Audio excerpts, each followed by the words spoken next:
Bonjour coach, juste avant le match face à Strasbourg, est-ce c'est possible d'avoir un petit point médical pour savoir si l'effectif est au complet?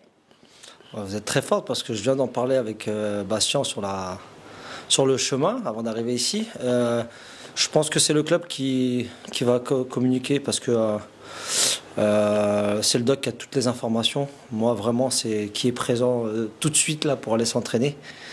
Et on fait le point après l'entraînement pour voir s'il n'y a pas de changement, pas de pépins. Mais c'est vrai qu'on a quelques malades aussi, donc voilà, on reste vigilant. Il y a quelque temps, je vous ai posé une question sur le mercato. Vous avez dit que vous aimez finir avec l'équipe que vous avez commencé. Il y a quelques rumeurs, des joueuses à l'entraînement, des joueuses qui sont sur Paris, comme Cristal, Merveille. Est-ce que, comme aujourd'hui, c'est la dernière journée sur la fenêtre du mercato, on s'attend à des jolis communiqués de presse de la part du Paris Saint-Germain après la prolongation de Kate? Ben, comme je vous ai dit, l'entraîneur, il a une vision idéaliste des situations, mais il est toujours dans l'adaptation. Donc forcément que quand on s'engage sur le plan humain au début de saison, on essaie de faire un travail pour faire progresser tout le monde, que ce soit individuellement ou collectivement. Donc c'est très attachant. Ensuite, on sait très bien que les mercatos existent, ont toujours existé, et qu'il y a toujours soit des départs, soit des arrivées, et qu'on s'adapte et qu'on essaie de les intégrer, de repartir sur une aventure, mais qui sera de plus courte durée que l'équipe de départ. Donc il n'y a aucun souci là-dessus. Ensuite, est-ce que le club va communiquer certainement des choses? Et vous attendrez le communiqué. Est-ce que le communiqué est officiel? Moi, ce que je vais vous dire, ce sont des bribes d'informations. Et on aime bien être précis et complet. Justement, là, après le match contre Lyon, on y était. Est-ce que vous avez su tirer les enseignements de ce match contre Lyon? Là, il y a un nouvel adversaire qui arrive, c'est Strasbourg. Quels enseignements vous avez tirés justement après on va dire la contre-performance de Lyon, la nouvel adversaire différent qui joue le maintien? Qu'est-ce que vous en pensez? Nous, on a été très déçus, notamment sur ce qu'on a mis à l'intérieur, sur les ingrédients, sur le comportement, sur l'attitude, sur l'agressivité. Il est vrai qu'on peut penser qu'on rentre dans une forme de fatalité face à cette équipe de Lyon. On peut s'appuyer sur tous les résultats, mais on a toujours cet espoir, en tout cas moi le premier, parce que je considère que ce soit avec Fleury ou Reims, qui avait éliminé aussi en Coupe de France Lyon, on peut être en capacité de faire beaucoup mieux, ou d'y croire. Et c'est ce qu'on a retenu. On essaye aussi de savoir, d'éclaircir un petit peu les mots pour les anticiper. Ça a été une semaine où on a été très attentif et à l'écoute de l'équipe. On a essayé d'être aussi très pragmatique, parce qu'il y a eu aussi des choses qui ont été faites, qui ont été bien faites. Et il y a une ambition, un enthousiasme, une énergie positive qui a été souhaitée en janvier, après la trêve. Et c'est vrai que le travail a été mis en place, il ne paye pas forcément tout de suite. Mais on sent quand même qu'il y a une très bonne énergie collective et une envie de réussir ensemble. Et ça s'est vu aussi contre Nantes, c'est pour ça qu'on a réussi à vite réagir. Je pense qu'il y a déjà eu des bonnes bases, et le fait de vite réagir et de pouvoir marquer 6 à Nantes, qui n'a quasiment pas encaissé 6 buts cette saison. C'était la 4e défense. On sentait comme un piège, évidemment. Et on a été très très concentré sur la préparation pendant le match. Il y a une petite baisse de régime à la demi-heure, et l'adversaire est revenu.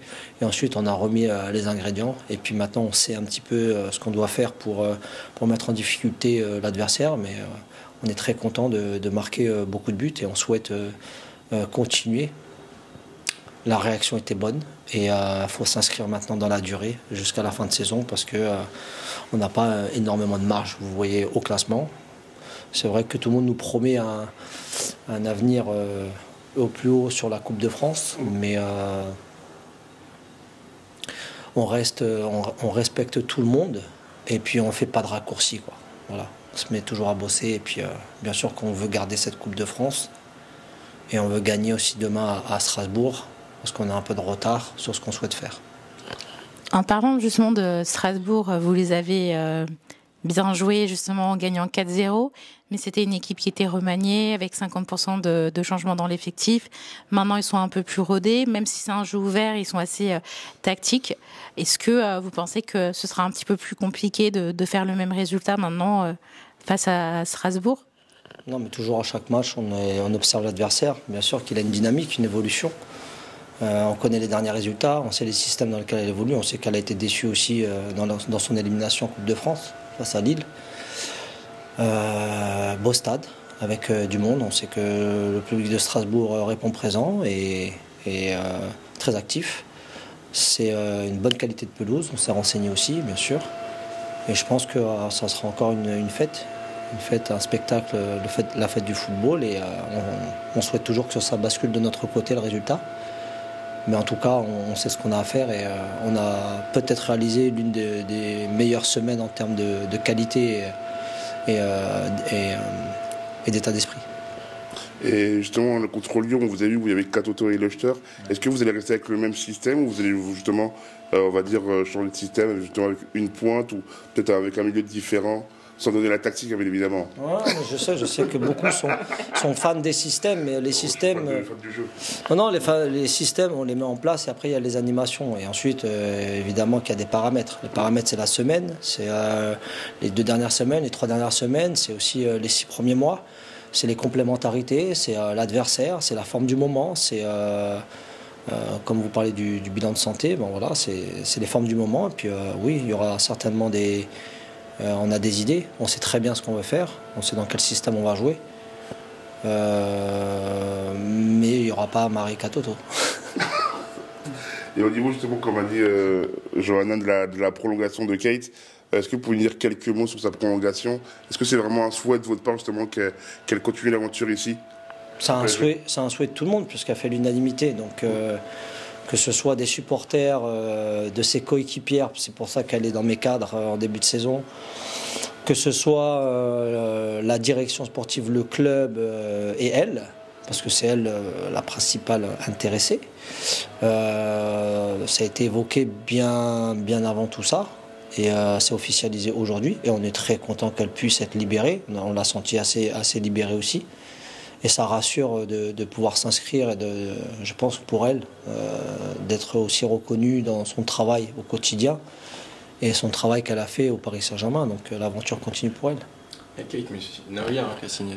C'est vrai aussi Naolia qui a signé son premier contrat pro. Ouais. Est-ce que vous avez quelques mots aussi à nous dire concernant Naolia qui a signé son premier contrat pro? C'est vraiment un souhait de votre part justement de la faire développer au Paris Saint-Germain? Naolia s'inscrit dans une progression et donc nous sportivement on l'accompagne et puis le club administrativement l'accompagne. Donc logiquement c'est celle qui a joué titulaire à Montpellier le premier match. Donc dans une progression, même si elle a un peu moins de temps de jeu maintenant, ça fait partie aussi de la progression, c'est de comprendre, d'avoir connu ses premières minutes, ses premiers matchs, ses premières titularisations, ses premiers pas décisifs.